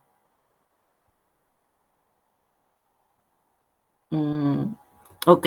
En cuanto a las manifestaciones de esta amnesia disociativa, es la incapacidad para recordar información personal, sobre todo experiencias estresantes y que sean muchísimo más traumáticas que el olvido. Puede ocurrir con o sin fuga disociativa, ya vamos a ver qué es la fuga disociativa, pero pues podemos decir que la fuga disociativa es un vagabundeo, andar pues caminando pues perdido, ¿no? Andar ahí como ente autómata.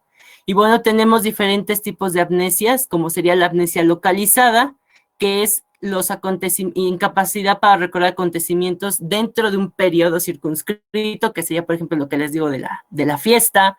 Amnesia selectiva para recordar algunos, pero no todos los acontecimientos. No es que me acuerdo que pasó esto, pero no me acuerdo qué siguió después, pero sí qué pasó después de lo que no me acuerdo, ¿no? Amnesia generalizada, que es la incapacidad para recordar pues toda la vida del propio individuo. Amnesia continua, para recordar acontecimientos que han ido sucediendo pues paulatinamente, y la sistematizada para determinadas categorías de memoria. Por ejemplo, me acuerdo de quiénes son mis amigos, pero no me acuerdo quién es mi familia, o me acuerdo de la escuela, pero no, me acuerdo mejor de las series de televisión, pero no me acuerdo de lo de la escuela, ¿no? Cosas como de, que dirían ustedes, oigan, pero pues eso nos pasa a nosotros. Pues sí, pero no tenemos eso, espero. Bueno, siguiente, por favor. En cuanto al diagnóstico, pues se le realiza un examen mental y un interrogatorio. Es muy importante aquí, pues, realizarle que la alteración predominante consiste en uno o más episodios de incapacidad para recordar información personal importante, casi siempre relacionado a lo que ya vimos, algún evento traumático, estresante.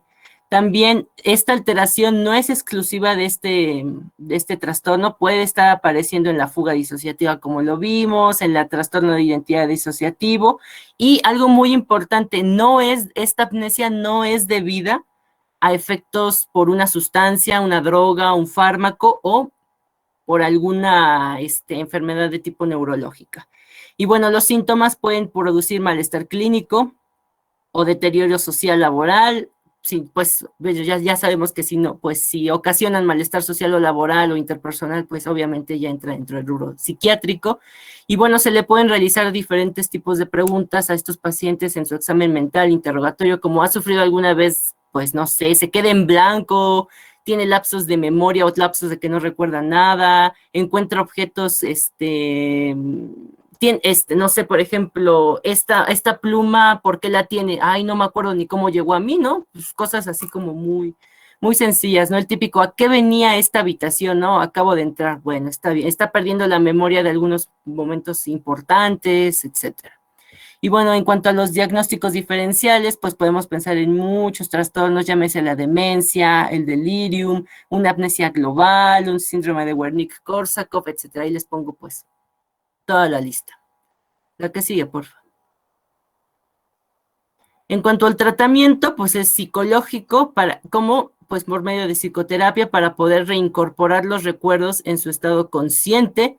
Hipnosis. Esta hipnosis, bueno, ahorita vamos a ver un ejemplo que espero pues sí sea más gráfico, pero la hipnosis básicamente relaja al paciente lo suficiente para que recuerde información olvidada, y eso pues nos ayuda muchísimo más al diagnóstico de esta amnesia disociativa. En cuanto al farmacológico, pues podemos realizar entrevistas asistidas por fármacos, como lo sería usar barbitúricos como el tiopental o el amobarbital vía intravenosa, o con benzodiazepinas, y estos pues fármacos nos van a ayudar a que los pacientes recuperen quizás en ese tiempo de la entrevista pues parte de los recuerdos olvidados. La que sigue, por favor. Aquí les puse un video, todavía no le pongas play, ya le pusiste play. Bueno, no sé si le puedan subir, no sé si han visto Los Simpsons, este capítulo en el que le regresan los recuerdos a Homero porque pues, no recuerda qué pasó y no recuerda qué pasó, entonces lo hipnotizan y de la nada se acuerda de un evento traumático que le pasó a los 12 años.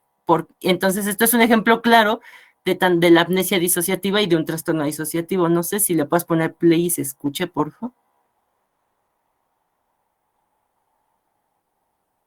No escuchan, ¿verdad, compañeros? No, ¿En video no? A ver. pero sí me hace ese capítulo. A ver, esperen. Mándanos el link mejor. A ver, no sé si activando mi micrófono se puede. A ver, espere. Ah, sí. Me avisan, ¿eh?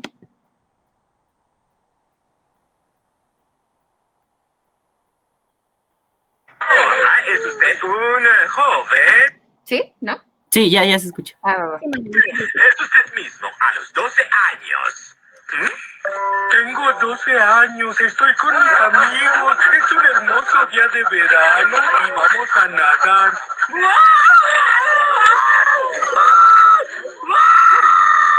¿Será mejor? Sí. Así está mejor.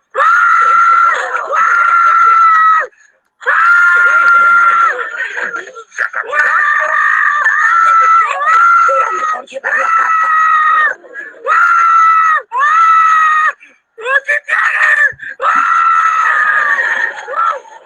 Ya si quieres ya Magali. Entonces, entonces el punto aquí es que pues se le olvidó todo por alguna razón, llega la hipnosis, lo hace que recuerde a sus etapas de 12 años y pues se acuerda de todo y como ya se acordó no hay manera de pues reprimir ese impulso, ¿no? Entonces ese es un ejemplo muy gráfico quizás y muy tonto quizás de la amnesia disociativa. Pero pues me gustó, véanlo si tienen la oportunidad. Muy bueno, muy bueno. Bueno, la que sigue, sí. Entonces pasamos al siguiente, que es la fuga disociativa, que en esta fuga, en este trastorno, se caracteriza por viajes impulsivos y repentinos que realiza la persona fuera del hogar o deja de ir a trabajar un día de la nada, o se va manejando, sabe que tiene que ir a trabajar, pero se sigue a otros lados, se va a Six Flags, qué sé yo, al campo, no sé, y la incapacidad para recordar el pasado parcial o totalmente a lo anterior, acompañado de confusión sobre la identidad y a menudo la asunción de otra completamente nueva. ¿Qué quiere decir esto? Que a lo largo que está en ese viaje que está realizando, se le olvida quién es, se le olvida su identidad, no se acuerda qué pasó. Cuando se acaba ese lapso de la fuga disociativa, recuerda pues su vida anterior, no recuerda el viaje que hizo, despierta y dice ¿dónde estoy? Pero a lo largo de que hizo o que está en ese viaje, en ese trayecto, asume otra personalidad, ¿no? Deja de ser, no sé, estoy viendo aquí a Pablito, deja de ser Pablito y comienza a ser Cosme, ¿no? Y ya cuando pasa esa fuga, ya regresa a ser Pablito. Es el típico, tomó sus maletas y se fue. Bueno, ya, como si nada. Y bueno, las causas, pues nuevamente hay un trauma emocional precipitante, normalmente hay factores económicos, laborales, situaciones estresantes, conyugales, que pues que llegan a tener esta fuga disociativa. Y bueno, personas que tengan trastorno límite de la personalidad, el histriónico y el esquizoide, toxicomanías y depresión sobre todo, llegan a presentar este tipo de trastornos o son más susceptibles a padecer estos trastornos. Y obviamente tenemos que descartar pues causas orgánicas, ¿no? Por otra afección médica. La que sigue, por. En cuanto a las manifestaciones diagnósticas, pues son los viajes impulsivos y repentinos, así que vagabundea, lo ves ahí caminando de la nada y dices, ¿qué haces? No, pues ni te reconoces porque olvidó que él es él, es otra persona. Al momento de regresar en sí, recuerda lo previo al viaje, pero no lo que ocurrió durante ese viaje. Confunde la identidad personal y asume una nueva identidad a lo largo de esa fuga, y pues no es exclusivo de un evento de disociación nuevamente, y tampoco está causada por fármacos, ni sustancias, ni una afección médica, y hay un deterioro social y laboral o interpersonal si es recurrente. Y el diagnóstico diferencial, pues, es con el trastorno cognitivo, en el cual el vagabundeo, pues, no tiene intención ni es tan complejo, con epilepsia del lóbulo temporal, que recordamos que en la epilepsia, pues, no hay como que no asumen una nueva personalidad, simplemente es la epilepsia sin asumir una nueva identidad. La amnesia disociativa, en la que, pues, ya vimos que no hay viajes, simplemente se olvidan las cosas, pero no hay estos viajes intencionados, etcétera, etcétera. La que sigue, por favor. En cuanto al tratamiento, nuevamente entrevistas psiquiátricas, las entrevistas asistidas con medicamentos para ver por qué fue esa fuga disociativa, la hipnosis nuevamente para revelar o ayudarnos a ver factores psíquicos estresantes que desencadenaron o propiciaron este episodio de fuga, y pues la psicoterapia que nos permite incorporar a su conciencia los elementos que produjeron el estrés y pues que nos llevaron a esta fuga disociativa. La que sigue, por favor. El que sigue es el trastorno de identidad disociativa, antes llamado trastorno de la personalidad múltiple, en el cual, pues, la etiología viene siendo la misma que los anteriores, una situación estresante o exacerbante, pues, de lo que ya hemos comentado. ¿Qué pasa en este trastorno? Se manifiestan dos o más personalidades o identidades diferentes que pues van a dominar cuando pues cierta personalidad está pues presente. Las actitudes y la conducta de la persona puede tener, por ejemplo, aquí les pongo, vieron la película de Fragmentado, supongo, que pues tiene diferentes personalidades, 3 de ellas o 4, no me acuerdo, eran asesinos o no, secuestraron creo que una chica, etcétera. No, para los que no los ha visto, pues no les spoileo mejor. O bueno, también pues esta de Homero nuevamente, pues que pues a lo mejor pasa en diferentes capítulos, pero pues llega a pasar esto, ¿no? A lo mejor puede ser un luchador esta persona y su siguiente personalidad es un conductor de camiones y lo que sigue es un recolector de basura, qué sé yo. Y obviamente mientras está el recolector de basura, esta personalidad va a predominar sobre todas las demás. Pasa el tiempo y regresa a su etapa de profesor y esta personalidad va a dominar sobre las demás. Eso es a lo que se refiere. Es más frecuente en las mujeres, ocurre con mayor frecuencia al final de la adolescencia y principios de la vida adulta, pero los síntomas pueden estar presentes o comenzar a manifestarse 5 o 10 años antes de que pues, se diagnostique completamente este trastorno. La que sigue, por. En cuanto a los criterios, pues tenemos disrupción de la identidad caracterizada por 2 o más estados distintos de la personalidad, vacíos recurrentes al recordar eventos cotidianos, porque recordamos cierta personalidad domina y obviamente pues a lo mejor de 9 a 10, digo, no digo que sea así, pero de 9 a 10 estaba el basurero y de 12 a 1 estuvo el actor. Entonces el actor no se va a acordar de lo que pasó de 9 a 10 porque pues no es su personalidad, ¿no? O sea, no tiene ni idea de lo que sucedió. Los síntomas causan malestar malestar clínicamente significativo. La alteración no es una parte normal de prácticas culturales normalmente, y los síntomas nuevamente no son explicados ni por un fármaco, ni por abuso de sustancias, ni por alguna otra condición médica. Y pues se le pueden hacer muchas preguntas, como actúa de manera diferente en una situación de este tipo, o cómo actúa en este tipo de situaciones. Tiene pensamientos, sentimientos, que provienen de su interior, tiene voces como que le dicen, no sé, o tiene recuerdos vagos como que son de usted, pero usted está seguro de que no son suyos, etcétera, etcétera. De igual forma, aquí creo que también entraba lo de un diagnóstico diferencial, por ejemplo, en los niños que llegan a presentar inicios de este trastorno, es los amigos imaginarios. Pero a diferencia de los amigos imaginarios, pues los amigos imaginarios no controlan no dominan al niño, simplemente pues son personas con las que juegan, con las que platican, pero no controlan su modo de vida. Ya si es un trastorno de identidad disociativo, pues la personalidad pues sí lo va a dominar. La que sigue, por favor. En cuanto al tratamiento, pues nuevamente un tratamiento psicológico, psicoterapia orientada a la introspección, hipnoterapia, la entrevista asistida con los medicamentos. En cuanto al farmacológico, pues los antidepresivos y los ansiolíticos, sobre todo para complemento de la psicoterapia. Algunos pacientes se llega a ver que mejoran dándoles carbamazepina. Y en cuanto a los objetivos del tratamiento, por lo mismo de que pues son múltiples personalidades, un día puedes tratar con una y al otro día con la otra, pues hay que ver una reconciliación de los afectos dispares y extendidos. ¿Esto para qué? Para ayudar al paciente a entender por qué hay esta disociación, por qué le ocurre esto de tener dos personalidades, y al momento de que el paciente como que comience a entender, pues se da esta separación de las personalidades de una misma persona. Imaginen que tiene una persona y la rompen a la mitad o en muchas partecitas, y pues pues para el paciente es mucho, llegan a destruirse mentalmente a sí mismo, y pues estos pacientes, por toda la crisis que llegan a presentar, requieren hospitalización en ocasiones, pues porque pues sí es un evento traumático, ¿no? La que sigue, por. Y por último, el trastorno de despersonalización y desrealización. Primero, ¿qué es despersonalización? Es la sensación persistente o recurrente de desapego o distanciamiento del propio yo, de que yo no me siento yo mismo, ¿no? De hecho, dicen que el individuo, la persona se siente como si esta persona se viera a sí mismo en una película, ¿no? O sea, yo me estoy viendo a mí desde otra perspectiva, ¿no? Desde la desrealización es el sentimiento de irrealidad en relación con el entorno o verse separado de este. Simplemente es que el paciente no siente una percepción con el mundo exterior. Entonces piensa que está muerto, ¿no? Como que es invisible esta persona.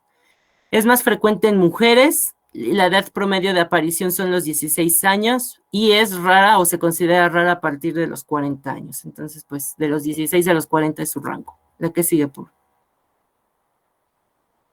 En cuanto a sus manifestaciones, pues se asocia mucho con los trastornos de ansiedad, los trastornos depresivos y la esquizofrenia. Puede haber una enfermedad psíquica de por medio, neurológica o generalizada, y esta, a diferencia de los previos trastornos disociativos, sí se le puede considerar asociada a sustancias, alcohol, fármacos, medicamentos, etcétera. Aquí sí están relacionados todas esas sustancias exógenas. Y bueno, ¿cómo se presenta el paciente? Con sentimientos persistentes de despersonalización, no me siento conectada con el mundo o no me siento yo mismo, sin pérdida de que realmente sí está viva, sí está viviendo una realidad, pero no se siente parte de esa realidad, se siente como que está fuera del cuerpo, desconectada, etcétera.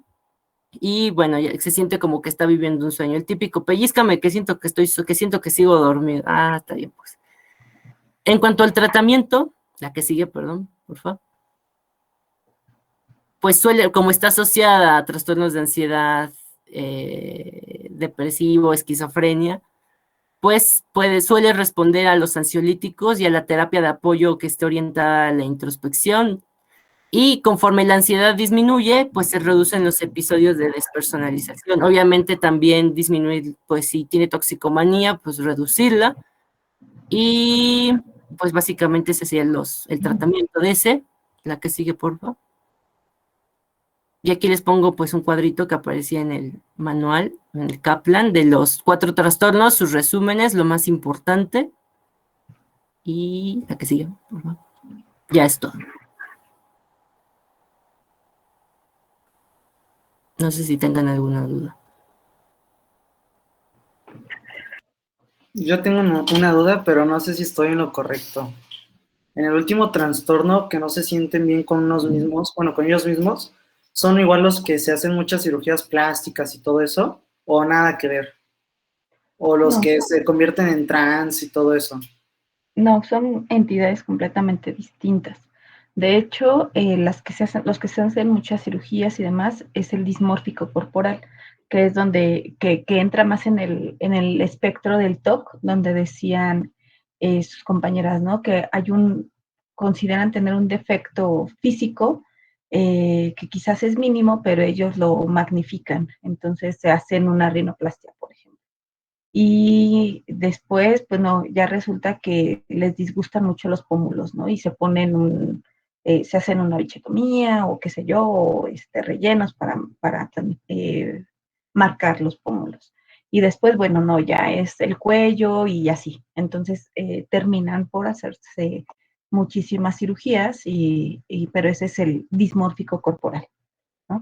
En el último es más una sensación de no sentirse parte de, o se sienten como que están en un sueño, o como si no se reconocieran a ellos mismos, ¿no? Esa es la despersonalización y la desrealización, que más bien es como un espectro acompañante, ¿no? En toda la cuestión de los trastornos disociativos.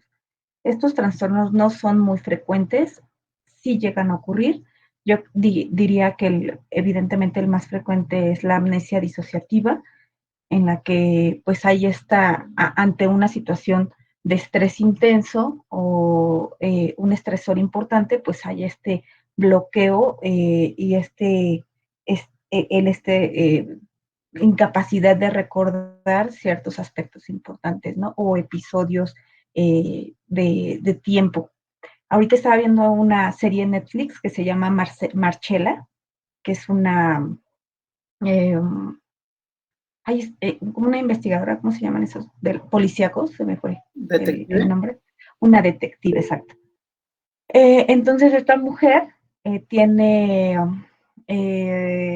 episodios como de ira intensa y tiene en esos momentos una amnesia disociativa. Entonces tiene estos episodios de disociación. Tiene en situaciones de estrés, generalmente tiene ira excesiva y tiene estos bloqueos, más bien estas disociaciones, y tiene episodios de amnesia disociativa. A ver si pueden ahí echar aunque sea un capítulo, para que vean, está muy, muy bien ejemplificado la cuestión de la amnesia disociativa, ¿no? No recuerda qué hizo en ese lapso pequeño de tiempo. La cuestión del trastorno de identidad disociativa, pues bien, yo no lo he visto más que en las películas, en realidad nunca he visto un trastorno tal cual como este. En Fragmentado está como muy bien ejemplificado, aunque evidentemente ahí ya supera la realidad, ¿no? Ya se va muy, muy a la ficción, pero pues justamente eso sería el trastorno de identidad disociativa, en el que hay múltiples personalidades en una sola persona, ¿no? Y que en determinado momento, ante una situación de estrés, puede como virar o cambiar una ante otra y dominar al resto. ¿Qué más? Entonces, y pues la segunda que sí he visto o que sí se suele presentar es la fuga disociativa. En esta sí, pues literalmente los pacientes viajan, ¿no? Se van y es rara, pero sí se llega a presentar. De hecho, la semana pasada me llegó un paciente así. Resulta que este señor es un paciente de la tercera edad, que de pronto le dijo a su esposa que iba a la farmacia, ¿no? Que iba a ir al banco y después a la farmacia. Y pues ya no regresó. Salió el miércoles de su casa y bueno, localizaron a sus familiares hasta el domingo de la Cruz Roja de Veracruz, porque se fue a Jalapa. Pues el señor salió, fue al banco, no, de hecho ya ni siquiera fue al banco, ni a la farmacia. No sabe ni de qué manera, pero llegó a la central de autobuses y él se fue a Jalapa. Y ya en Jalapa pues estaba completamente disociado, sufrió un desmayo quizás por deshidratación o algo así, y lo llevaron a la Cruz Roja y pues allá lo localizaron ya de ahí a los familiares, pero tuvo una fuga disociativa este señor. Entonces sí se presenta, pero no es como muy común. En realidad, de los disociativos, los más frecuentes son la amnesia disociativa, y los otros quizás como algún tipo de síntoma agregado. Tanto la desrealización como la despersonalización. Estos suelen encontrarse mucho en los trastornos de personalidad. Por ejemplo, en el trastorno de personalidad tipo límite, cuando las pacientes tienen estos acting outs o tienen estos episodios en los que se ponen muy impulsivas, suelen decir esto, ¿no? Que no se sentían como ellas mismas, que sentían o que veían su vida como si fuera una película o como si estuviesen soñando, ¿no?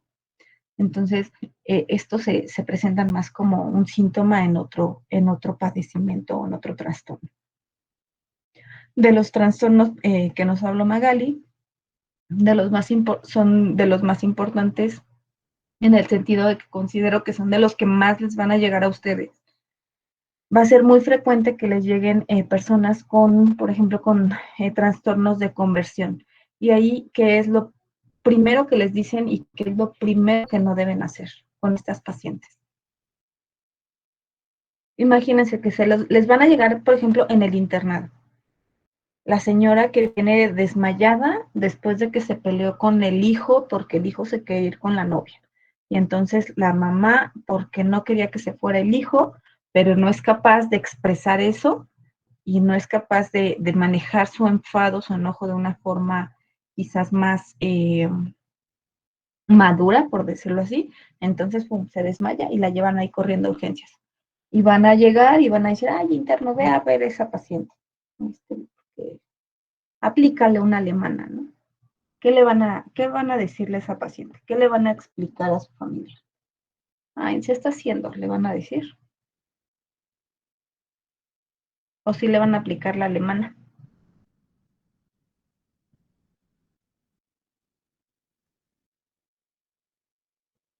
Porque es una práctica habitual, ¿no? O sea, el decir, bueno, es que esta paciente no tiene nada y entonces vamos a aplicarle esta inyección de agua inyectable para que se despierte y para que se deje de hacer, ¿no?